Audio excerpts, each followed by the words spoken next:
मेरे प्यारे लॉलीपॉप, आप देख रहे हैं पीडब्ल्यू क्लास 12th। आप सबका पसंदीदा चैनल पीडब्ल्यू क्लास 12th। तो आज हम हिंदी का पहला पार्ट पढ़ने जा रहे हैं, राष्ट्र का स्वरूप, वन शॉट, अच्छे से अच्छा और शानदार पार्ट।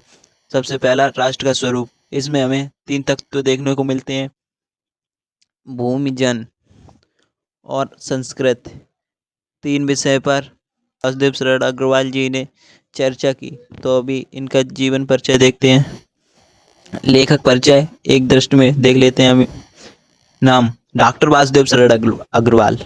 जन्म सन 1904 ईस्वी, मेरठ जनपद के खेड़ा नामक गांव में इनका जन्म होता है। शिक्षा एमए पीएचडी इन्होंने काशी हिंदू विश्वविद्यालय और लखनऊ विश्वविद्यालय से उच्च शिक्षा प्राप्त की। साहित्यिक पहचान: आप पुरातत्व एवं प्राचीन इतिहास के प्रकांड विद्वान थे। आपने आपने पद्मावत की संजीवनी, व्याख्या और हर्षचरित का सांस्कृतिक अध्ययन प्रस्तुत कर हिंदी साहित्य को गौरव प्रदान किया। प्रस्तुत कृतियाँ, प्रमुख कृतियाँ। तो इनकी कृतियाँ याद रखना 100%, ज़्यादा से ज़्यादा इनकी कृतियाँ पूछी जाती हैं, तो इनकी सभी कृतियाँ याद रखना। पृथ्वीपुत्र, कल्पलता, कला और संस्कृति, कल्पवृक्ष, भारत की एकता, माता भूमि, भाग्यधारा। इनका निधन सन 1967 ईस्वी में हो जाता है। तो अब इनके 3 तत्व पढ़ते हैं। निबंध का सार: राष्ट्र के स्वरूप, अनिवार्य तत्व। वासुदेव शरण अग्रवाल ने इस निबंध में राष्ट्र के स्वरूप को 3 अंगों में सम्मिलित किया: भूमि, जन और संस्कृत। इन तीनों के समन्वय में से एक ही समृद्ध राष्ट्र का निर्माण संभव है। अगर इन तीनों में से एक भी चीज को हटा दी जाए तो राष्ट्र का बनना संभव नहीं है। पृथ्वी हो और जन ना हो तो ये ऐसा संभव हो सकता है? नहीं, ऐसा संभव कतई नहीं हो सकता। तो भूमि का निर्माण देवों ने किया है और यह अनंत काल से विद्यमान है। इसके भौतिक रूप, सौंदर्य और समृद्धि के प्रति सचेत होना हमारा सबसे पहला आवश्यक कर्तव्य है। लेखक का मानना है कि जो राष्ट्रीयता पृथ्वी के साथ जुड़ी होती है वह निर्मूल्य होती है। पृथ्वी के पार्थिव स्वरूप के प्रति हम जितने अधिक जागरूक होंगे, हमारी राष्ट्रीयता उतनी ही बलवती हो सकेगी। पृथ्वी को वसुधरा इसलिए कहा जाता है क्योंकि इसके गर्भ में अमूल्य निधियां भरी हुई हैं। लाखों करोड़ों वर्षों से इसे अनेक प्रकार के धारों से सींचा गया है। पृथ्वी की उपजाऊ शक्ति को बढ़ाने वाले मेघ जो प्रतिवर्ष समय पर आकर इसे सींचते हैं, हमारे अध्ययन की परिधि के अंतर्गत आते हैं।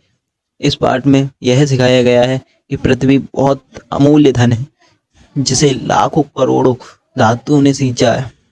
पृथ्वी अमूल्य धन है जिसे लाखों करोड़ों धातुओं ने सींचा है और हमें इस पृथ्वी की रक्षा करनी चाहिए, ये हमें बताया गया। माता भूमि पुत्रो पृथ्व्या, भूमि माता है, मैं उसका पुत्र हूँ।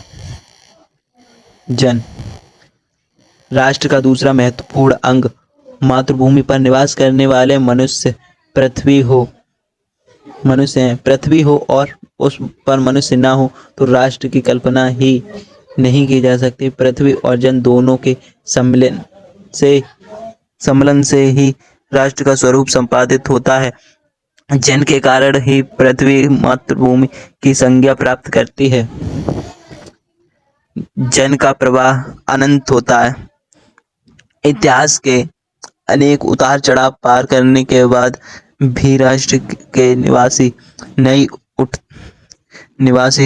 उठती लहरों के साथ आगे बढ़ने के लिए अजर अमर हैं। जन का सततवाही जीवन नदी के प्रवाह की तरह है जिसमें कर्म और श्रम के माध्यम से उत्थान के अनेक घाटों का निर्माण करना होता है। माता अपने सभी पुत्रों को समान भाव से चाहती है, इसलिए राष्ट्र के प्रत्येक जन का समान अधिकार है। संस्कृति, राष्ट्र का तीसरा अंग जन की संस्कृति है। जब तक हम मनुष्य संस्कृति नहीं अपनाएंगे तब तक हम मनुष्य नहीं कहलाएंगे। इसलिए हम लोगों को अपनी वाणी सुधारनी चाहिए। मनुष्यों में युगों युगों से जिस सभ्यता का विकास किया है वही उसके जीवन के श्वास प्रश्वास है। संस्कृत के बिना जन की कल्पना करना असंभव है। हमारी संस्कृत ही जन का मस्तिष्क है।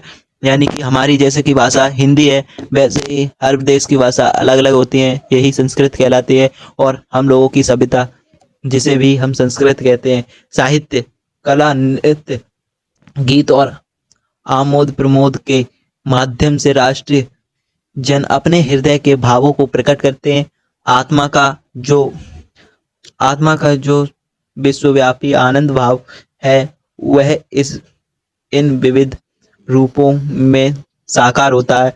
जंगल में जिस प्रकार अनेक लताएं, वृक्ष और वनस्पति अपने अदम्य भाव से उठकर एक दूसरे से मिलते हैं, उसी प्रकार विभिन्न संस्कृतियां में एक होकर सुखदायी जीवन प्रदान करती हैं।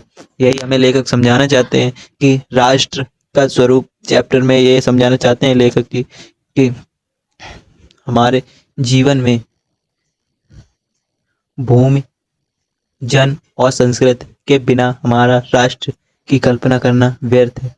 कठिन शब्द और उनके अर्थ अधोपांत आरंभ से अंत तक वसुंधरा, रत्नों को धारण करने वाली पृथ्वी, वसुंधरा से पृथ्वी कहते हैं। तादात्म्य, एक रूपकता या गहरा जुड़ाव, अद्भुत, उन्नत, प्रगति,